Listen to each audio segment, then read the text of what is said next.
Hello Virgo, Sun, Moon, Rising, and Venus signs. Kamusta po kayo? Sana po ay nasa mabuti kayong kalagayan. Welcome back po sa Star Tarot.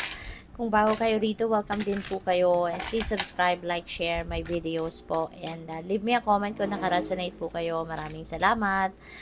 First message po ninyo is for general life and where we have 8 of Swords. Ayan. So, ang iba sa inyo feeling trapped, no?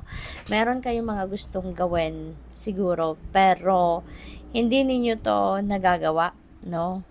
Because maybe you are being prevented by something or prevented by someone, no? So, pwedeng ganun. Pwedeng may kumukontra, pwedeng merong pumipigil sa'yo, no? Pwedeng tao, no? Maybe merong hindi nag-agree, no, sa inyo sa gusto ninyong gawin. So, pwedeng ganun ang ganap dito. Pwede rin naman na hindi. Pwedeng meron kayong restrictions, no? Maybe you are being surrounded with restrictive energy at kaya hindi ninyo magawa-gawa kung ano man ang gusto ninyong gawin. Possibly din na negative thoughts, no? Pwedeng you are also getting in your own way. Baka sarili nyo lang din naman, no? Yung nagpe-prevent sa sarili mo din na parang self-sabotaging, no? Ang nangyayari rito for some of you, Virgo. Maybe because of your negative thoughts, maybe you are negative thinking at hindi mo ginagawa ang isang bagay na gusto mong gawin because maybe iniisip mo, kaya ko ba to? Yung parang kini-question mo siguro yung sarili mo, no? So, maaaring mayroong ganong energy ang iba sa inyo sa ngayon. Pagdating sa inyong money, career, and finances, we have star energy. So, napakaganda. Now, this is hope, new hope. There is new optimism. There is new beginning happening as well dito sa buhay ninyo. Maaring magsisimula kayo ng bagong yugto sa inyong pangkapirahang aspeto.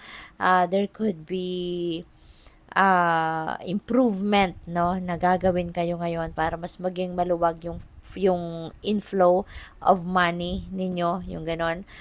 Pwede rin na since this is new beginning energy, baka meron din kayong sisimulang bagong trabaho, bagong career, bagong income stream, maaaring magbubukas kayo ng bagong money path para sa sarili ninyo. You're creating new opportunities, so that is also possible. Okay? And this is wish fulfillment energy. So, maaaring may mga wishes din kayo na magka-come to fruition around this time. Maaari din na meron kayong mga wishes na makukuha mo na sa ngayon, ano? Mga wish ninyo na siguro magkaroon kayo ng magandang trabaho or makuha nyo na yung trabaho na gusto ninyo or makapagnegosyo kayo, makapagtayo kayo ng sarili ninyo negosyo, magkaroon kayo ng successful na career, 'di ba? Maaring mga ganon yung wini-wish ninyo, and maybe, no, maybe yun ang mangyayari sa inyo sa ngayon. So, good luck sa iyo. So, pagdating sa inyong relationships, we have Knight of Pentacles. Ayan. So, magiging sigurista kayo ngayon, ano? Lalo na kung single pa kayo. Baka kunyari may mga nandiligaw sa inyo sa ngayon, ano?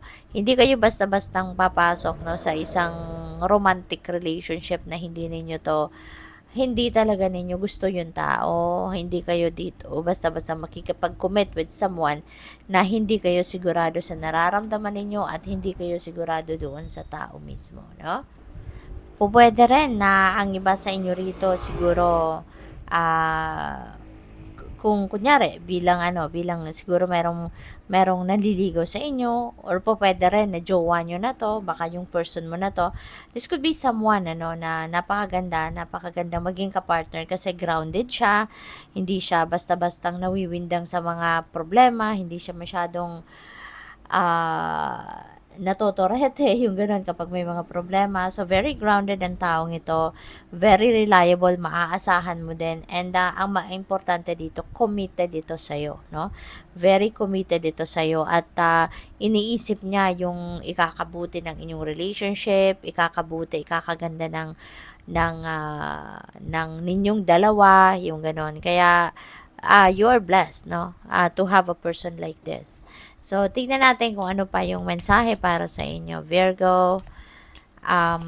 Maraming salamat, no, for being here. Maraming salamat for supporting my channel, for for sending me super thanks, at saka sa mga hindi nag-skip ng ads, maraming salamat, no? So, thank you din sa pag-subscribe. At kung hindi pa kayo nakakapag-subscribe, please subscribe na po. Thank you. So, yung clarifier ninyo sa Eight of Swords is, sa Eight of Swords is Ace of Swords. So, magkakaroon din kayo dito ng bagong idea, no? New ideas, baka magkakaroon kayo ng new inspiration, new plans, no? Will arise dito, or baka magkakaroon kayo dito ng mga light bulb moment, no? Magkakaroon kayo ng talagang masasabi ninyo, teka lang, no, I've got an idea, no, ito yung gagawin ko. So, baka, despite the restrictions na meron kayo, let's say for example, hindi ito yung negative thoughts na iniisip ninyo, let's say for example, restrictions ito, no, from the outside world ninyo, magkakaroon kayo rito ng parang bagong idea on how you're going to still do whatever you can, no? Mag-a-adjust kayo kung anong mga pwede ninyong gawin para mapagpatuloy pa rin ninyo kung ano man yung mga gusto ninyong gawin, no? Magiging resourceful kayo dito, magiging you are going to think outside the box, no? Kung papaano ninyo magagawa pa rin, or may sasakatuparan pa rin yung mga gusto ninyong gawin, sa kabila ng mga restrictions na pwedeng meron kayo, no, sa inyong sitwasyon sa ngayon.